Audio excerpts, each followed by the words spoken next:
Thank you to all the candidates who have joined us this evening for the Talawanda School Board debate hosted by the Oxford Observer. From left to right, we have David Bothist, Krista Stanger, Patrick Mead, and Mendy Napier. Nicole Bays is also running but was not able to join us tonight due to a work conflict. My name is Emily Scott, and I will be your host. I'm covering the current election cycle for the Oxford Observer. This debate is being recorded on October 13th to be released at a later date. We will cover 4 broad topics. These are coronavirus regulations, the school district budget, school performance, and board member duties more broadly. Each candidate will have a chance to answer questions on each topic while responding to the other candidates. We will rotate the order of candidates for each category. Each candidate will have a minute to respond, and then the first candidate for each category will have a 30-second rebuttal time at the end. We'll start by getting to know the candidates, and David, we'll start with you. What do you do as your day-to-day job, and what kind of perspective would you bring to the school board? You have 1 minute to respond. I am a 5th grade science teacher in Hamilton City School District in the 2nd Ward down by the Miami Regional Campus. I would bring a unique perspective to the board as an active teacher, and that ability to understand the modern classroom. I'm also the proud dad of 3 Talawanda Brave. We moved here in 2013 because Talawanda had such a good reputation and Oxford is such a remarkable community. We wanted our children to experience that small town value. All right, and then what prompted you to run for school board? With the vacancies of this year's election, we have a vocational connection to Butler Tech that's available, and also a retiring elementary education professional. So in order to have a robust education board, I believe that the board should have representation from all of those aspects. And being an elementary school teacher, I feel like I fit that position well. And then what relevant experience do you have that would make you an effective board member? I have experience in, obviously, the classroom. I have experience teaching in public and private universities at the undergraduate and the graduate levels. I also have experience leading 2 nonprofit international humanitarian organizations in Indiana. I have a master's degree in public service administration and a bachelor's degree in elementary education. I think that experience combined with education, in addition to having excessive skin in the game, being a property owner in both the townships and the city of Oxford, and having 3 children currently in Talawanda, I think that that would bring a lot of value again to the board. All right, thank you. Mendy, we'll move to you. What do you do day to day, and what kind of perspective would you bring to the school board? Day to day, I'm an ICU nurse. I've worked for UC Health now for about 16 years. I spent 11 years downtown at University of Cincinnati Medical Center as a neurology, neurosurgery, trauma nurse. I left there about 4 years, and now I'm out at Westchester in the ICU. So day to day, I care for critical patients. I am in the thick of COVID. I am still in the front lines of COVID and have been for a very long time. So day to day, that's what I do. Thank you. And what prompted you to run for school board? What prompted me to run for school board was last year I was part of the parents who organized a group to protest to go back from remote learning only. We advocated for a choice for all of the children in the district. Like I said, being an ICU nurse, we lived a very different time. I lived in a spare bedroom for about 4.5 months. I didn't have any contact with my husband or my child, which made it very difficult. My daughter really struggled with just the remote learning, and I felt like when we were through the brink of COVID that it was time for her mentally and emotionally, she needed to be back in the classroom. So when the choice was made to keep us remote and everything that's transpired and attending all the board meetings, I made the decision to run. And then what relevant experience do you have that would make you an effective board member? As far as relevant experience, I think just, I'm in healthcare. I've been in healthcare No, I'm not in education, but I believe in order to have a more productive board, I think that you need to have diversity. You know, hospitals, they don't hire physicians to be their top administrators. It's a business, and what they hire is a business person with a business background. I do have a bachelor's in criminal justice. I have an associate's in business administration, and I also have a bachelor's of science in nursing. So I do have a lot of educational background, but I think that I bring something different, something diverse, that I see things a little bit different, maybe from not being inside the classroom all the time, maybe just from a different perspective. All right, thank you. Patrick, we'll move to you. What do you do day to day, and what kind of perspective would you bring to the school board? Day to day, I'm retired, so I do whatever I want, whenever I want, which is wonderful. I'm retired from 40 years of teaching in the classroom, which is what I did day to day most of my life.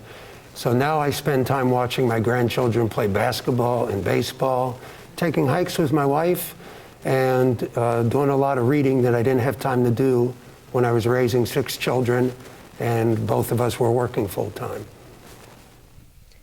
And what prompted you to run for a second term on the school board? I decided I should run for a second term because I feel like when you're on school board, about the first 2 years, you're sort of learning the ropes and figuring things out. In the second 2 years, you understand a lot more that you didn't understand. And I felt with the experience of 4 years, a second term, I would bring that experience into it. Also, Talawanda has been through some extremely difficult times with COVID and with budget issues. Having been in the classroom for 40 years, when you deal with budget issues, any cuts, et cetera, trickle down and affect the students and the teachers. I've been there. I know how those cuts affect students and teachers. I spent most of my years teaching at-risk students. Many times, those at-risk students or your IEP students are the first ones you see suffer, and I want to be there to make sure the right decisions are made. Right, thank you. And then what relevant experience do you have that would make you an effective board member? Well, as I mentioned, I spent 40 years in the classroom. That's obviously relevant experience. My 4 years on the board is experience. The last 2 years, I've also been Talawanda's representative to the Butler Tech Board, which was my employer for the last 30 years, Butler Tech. So I'm on the vocational board down there. I think I've been in these positions of service and leadership for a number of years, and I think I still have much to give because I now have more time to give. I couldn't have done something like this when I had 6 children and was working full time. Now I feel like I have time to really give back and continue to help children in our school system. All right, thank you. And we'll move to our final candidate, Krista. What do you do day to day, and what kind of perspective would you bring to the school board? Wonderful. What don't I do day to day? I start my day as a mom, and then I have a couple part-time jobs. So I substitute teach today. I taught at Talawanda Middle School. I work at Miami University as a sports usher, and so I work there whenever there's an event going on at Miami. I also work for PACS, which is what the behavioral management in the classroom that Marshall specifically uses. They try to find the good in everyone, so I think that that is what we need to do moving forward, and that is what I bring to the table. That would help me because I'm a mom. I know what my kids need. Because I'm in the schools, I know what our teachers and our students need, and I can just help navigate finding the good in them. And then what prompted you to run? What prompted me to run was I have been going to board meetings on and off since 2012. My daughter had an issue in the school, and I didn't know who I talked to. I didn't know the avenues to take, and after talking with the administration and just feeling like I don't know if I'm going to get an answer from them, I decided to start going to board meetings. They were finishing up some things at the high school. They were starting to build Kramer. And I just enjoyed learning the backside of what we're doing. And so just by going, and then as the pandemic hit and more people were watching it and being involved, I thought I can make a difference. So I decided to run. So. And what relevant experience do you have that would make you an effective board member? Relative experience. I am a parent and a mom, like I said, and so I can bring that to the table. My degrees are in sociology, the study of people and how they interact. So I can definitely help, at least on a minor level, to have the board come together, because we have to make decisions together. Paralegal was what I did up until about 8 years ago. I did corporate law, Medicaid, Medicare law.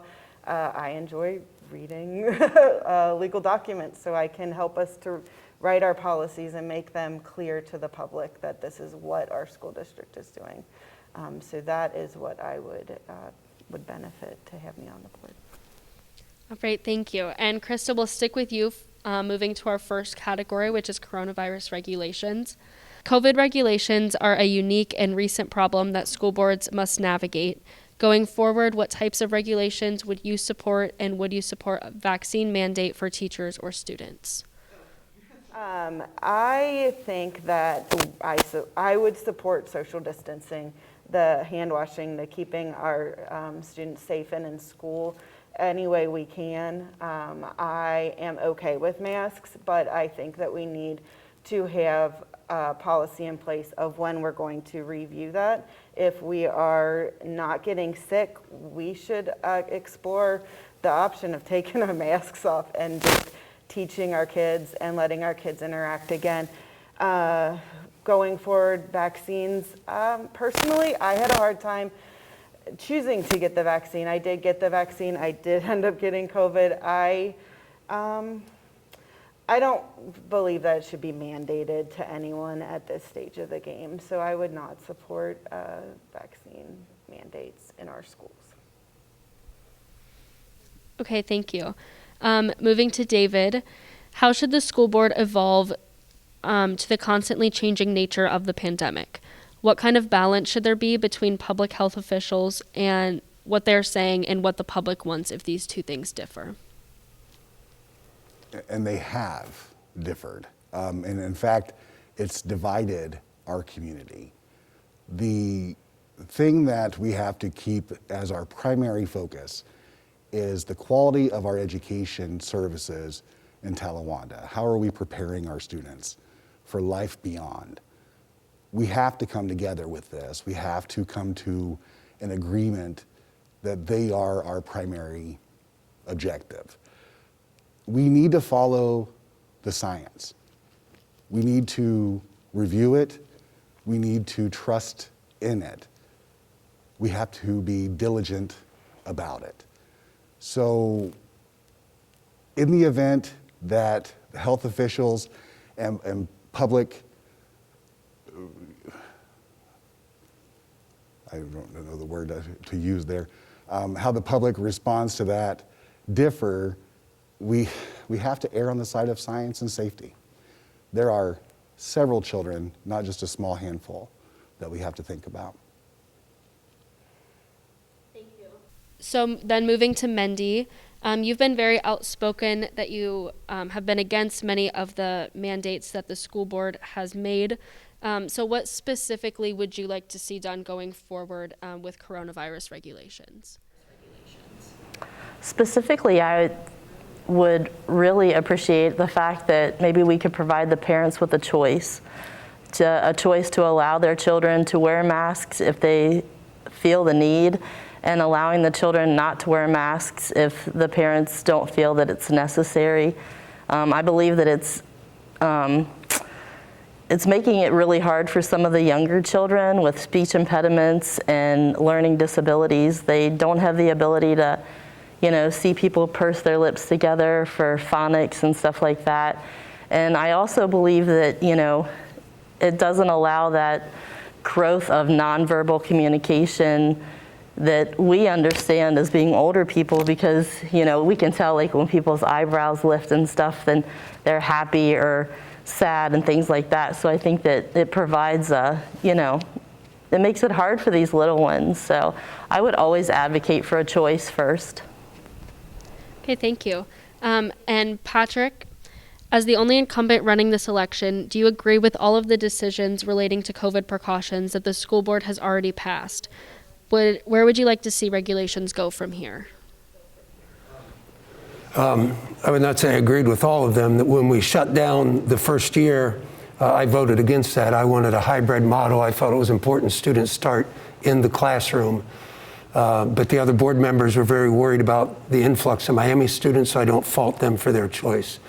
I think where we go from here is to continue to track the science. We said we would revisit the mask mandate. When we had a mask mandate, it was not forever in the future until we're all long gone. It was as long as we would need it to keep our students safe and to keep their families safe. So we'll look at transmission rates, vaccination rates, and if there is a vaccine available for younger students. Those are the three things we would look at. So I think going forward, we just have to be nimble on our feet and sort of see where the virus is going and follow the science. Great, thank you. And then, Krista, since you went first for this category, you have 30 seconds to respond to what has been said. I think we all have our own opinions, and it's fine. Some of them are the same. I just don't know that it's been communicated to the community that we are going to be revisiting it at those 3 points. I just don't think that those have been communicated clearly to the community, so we just don't know when it's going to be evaluated. That's all. All right, thank you. So we'll be moving on to our second category for this evening, which is the school district budget, and David, we'll start with you. How should the school board react to the changing financial needs of the district, and would you support raising a levy in the coming years? One thing that we have to do is we have to get a handle on expenses. There's no question about that. But I also don't feel like the audit that we received and paid a substantial amount of money for was truly reflective of our goals as a community. Cutting services, mental health services, special education services, EAs, teacher supports, teachers themselves, bus routes in a very large rural community is safe. I feel like before we make any kind of suggestions or any definitive responses, I feel that we have to have something happen where we have auditors come in that understand our values as a community and can make cuts accordingly or suggestions for cuts accordingly. Okay, thank you. Mendy, moving to you. You have said that you do not believe that this school board should raise a new levy. How would you propose the school district raise money to fund its operations, and how would you tighten up the budget? As far as raising the money, I'm not really sure. I don't have that answer offhand. As far as cutting some of the budget, you know, the audit was, I believe, 62 pages, and, you know, a lot of it talked about cutting some of the administrative people first, and I believe that that's probably where I would start. I wouldn't cut any more teachers, absolutely not any more aides, because we cannot afford it. But I would definitely look at thinning out the administration at the top. I believe that there are a communications specialist and just other administration that are over top of other administrators that I believe that those positions could be looked at a little closer. All right, Patrick, we'll move to you. What are the challenges of creating a budget for the school district? How would you include input from members of the district when creating the budget? The budget mainly is created by the leadership team and the treasurer, and then presented to the board, and the board votes to pass it. At this time, when we're in this financial difficulty, there are things that everything comes through the administration. The 9 teachers that have been cut, that's been done on an administrative level. That's not the board's job to pick out where to find these cuts. The administrators do that, and then we approve them. So it's very difficult for them to look at all the needs of our students and needs of our community. This, we're a vast geographic district. Many of the things the budget asks or the audit asks us to cut, like a gifted coordinator, well, by law, we need those things. Or an ESL person, by law, we need those things. And so many of the things in the budget are necessary. We cannot get rid of them. Okay, then Krista, moving to you. Would you support raising a levy in the near future? What would the impact of a levy be on the members of this district? So I am a property owner. I don't want any more taxes. I don't know that anybody really does. We're not going to find the answer, though, in the next 12 months, so I don't see a levy on the ballot in the next year. I hope not, but I do have to lean into the experts. Shauna, she has been wonderful to all of us, I believe, in answering any of our questions, any of us running for school board, and I trust her judgment. I think that we do need to look at, as Pat said, what do we have versus what do we need? What services do we offer to our students that are making our students super successful and wonderful students, but what does the state require of us? And it's going to be a hard decision on what stays and what goes, but like Pat said, as the board, we approve it. It's the job of the the superintendent, the administrators, to see what's in their school that they may not necessarily need, and it's not going to be fun, and we'll get through it though. Yeah. David, you have 30 seconds to respond to the other candidates. When it comes to the budget and finances, it's a very tricky situation. We have people who work for Talawanda who are an essential part of our community and a part of our children's experiences. We have a fantastic board as it stands with experience all across education. We also have an incumbent who was there during a lot of these conversations, many of these conversations, so he has an intimate knowledge to what's going on. I think it's going to be tough. These are our friends and our neighbors and our family members. But we have to look out what's best for our students in the long run. And I think they'll understand because they love them just as much as we do. All right, thank you guys. We'll be moving on to our third category now, which is school performance. And Mendy, we'll start with you. How can the board continue to attract high-quality candidates for teaching and administrative positions? How should the performance for these roles be measured? That's a good question. I don't know that I really have a really good answer for that other than, performance. Can you repeat the question? Yeah. Sorry. How can the school district continue to attract high-quality candidates for teaching and administrative positions? How should performance for these roles be measured? I think performance could be measured, I think performance-wise, you could look at the students' grades, our overall grading statewide. As far as attracting those people, I'm not really sure. I know that Talawanda, spending-wise, the teachers, I think, were like 4.9 to 9.2% higher as far as what we pay the teachers. So I would look for that to be enticing to attract more teachers and administration. Patrick, moving to you. According to the Ohio School Report Card from 2019, 37% of students in the district are economically disadvantaged. How can the school district support the performance of these students specifically? I sort of call many of these students and our IEP students the canary in a coal mine. When you start seeing them suffer and not do as well, I think it's a sign that the system needs to be looked at closely. So I think it's very important we keep an eye on our students' performance. Talawanda does a great job with different intervention programs for students that have special needs, be they educational special needs and or other special needs. We have teachers at Kramer that have a breakfast club and walk over to the housing project and gather up children in the morning on every Wednesday and bring them back to school and feed them pretty much out of their own pocket. We have community members who bring snack packs to the kids on the Fridays so they have food to carry home. This community is very supportive of our children, and our teachers are super supportive of our children, and that includes all of them, and I'm proud of them for that. Thank you. Krista, moving to you. Schools cannot run correctly without support staff like substitute teachers, custodial crews, lunch aides, among others. How can the school board support these members of the community so that students can perform to their potential?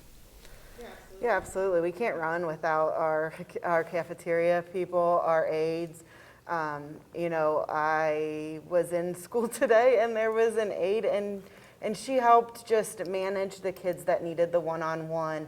And that takes a special patient person, and I think we have some of the best in our county, in our schools. I think they need to be employed by Talawanda. I don't think that we need to hire out. I think we just need to keep the good ones that we have and get more in. We need help in our schools. Our kids need that one-on-one attention to help them to continue to grow. All right, moving to David. Are there any positions or programs within the school district that you would like to see cut, added, or expanded? I think that the special education program needs to be expanded and supported. I feel like in the conversations I've had with many parents throughout our district during this campaign, that's one issue that people are worried about. Not only because it's a federal requirement to provide these services to these children, but because they're children and they need to be supported. I would say when it comes to special ed, that's one area that we would focus in on. As for cutting programs, again, everybody contributes to the overall development of our children. That has to be done very carefully. Yes, thank you. And then Mendy, you have 30 seconds to respond to what has been discussed in this category. I don't really disagree with anything that anybody has said. Just as far as the cuts or anything, we are under the fiscal watch. Eventually, if we don't start to wrap things up and get things more under control, the state is going to come in and then they will decide what departments and what specialties are cut, which I believe will be detrimental to our district. Thank you. We'll now move to our fourth and final category for the night. Patrick, we'll start with you. What have you learned from your first term as a board member that will help you if you earn a second?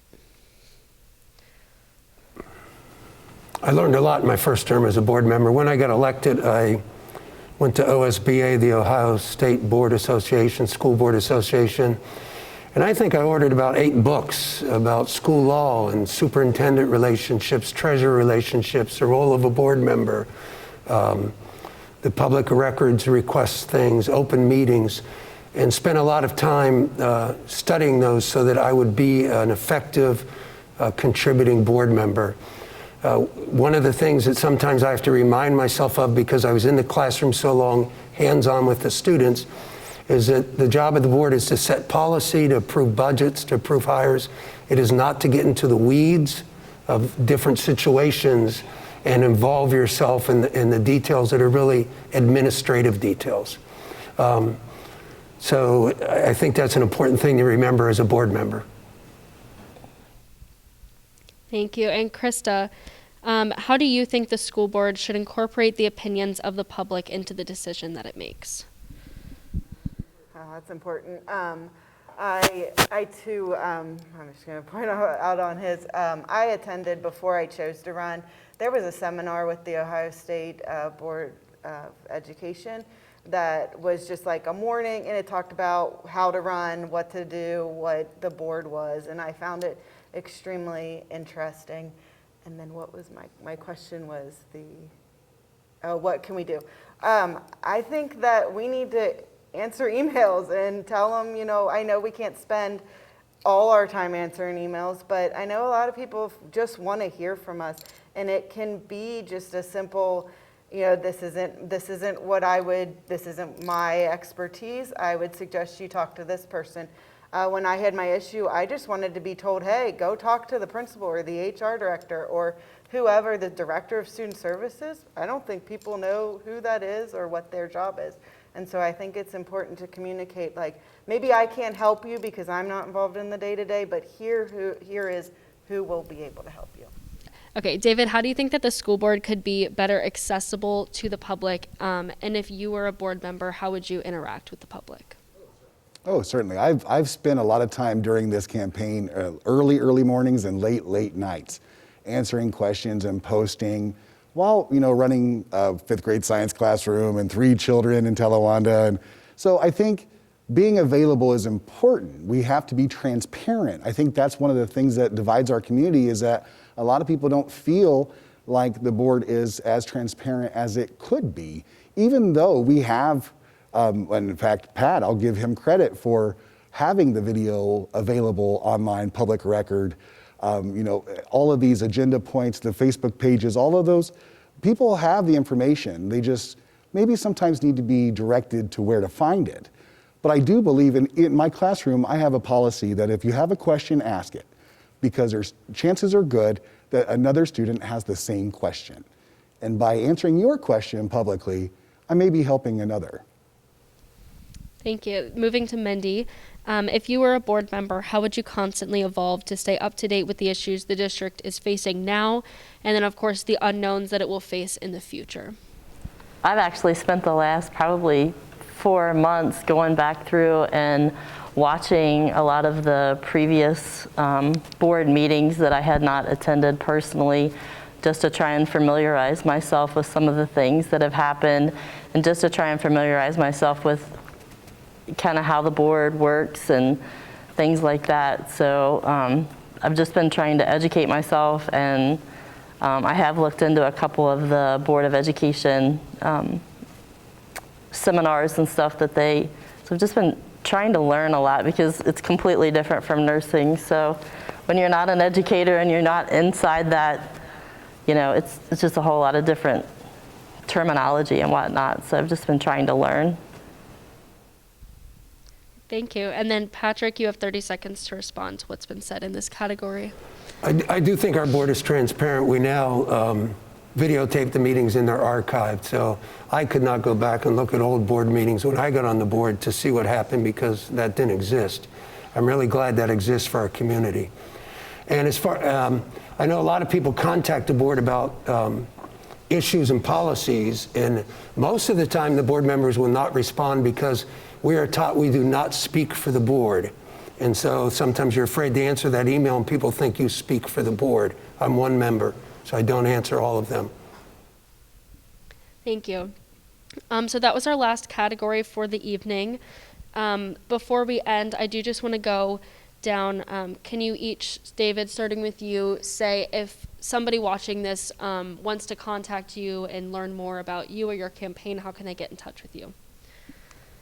If you'd like to get to know me a little better, you can visit me at our Facebook page. It's at Vote Bothist, BOTHAST. You can visit me at www.votebothist.com or email me directly at bebrave@votebothist.com. Thank you. And Krista? Hi, I also have just a Facebook page. It's Krista Stanger, for the Talawanda Board of Education, sorry. You can email me at stangerkn@gmail.com. Or if you see me in public, just ask me a question. I'll talk to you. Thanks. I also have a Facebook page because my children told me I needed one, and it's Pat Mead for School Board. And I have a Gmail account, PB Mead. I do respond to individual emails about things. I'll also be going out to the 2 parks in Milford Township and the one in Hanover Township. I'm trying to arrange to get out to the park in Riley Township, and would love for people to come and have conversations about what's going on. Those will be posted later. I'll get some information when I get that firmed up. I also have a Facebook page with another person who's running for school board, but who was not able to be here tonight, and it's Napier/Bays for Talawanda School Board. I also have a personal Facebook page. You can message me there. I also have an email. It's Napier, NAPIERMH@yahoo.com. And we will be out at Schwab Family Farm this Sunday at noon for a couple hours for anybody that would like to come out, but I don't think that this is going to air until afterwards, so now that I think about that. I'll gladly answer any emails or questions through Facebook Messenger.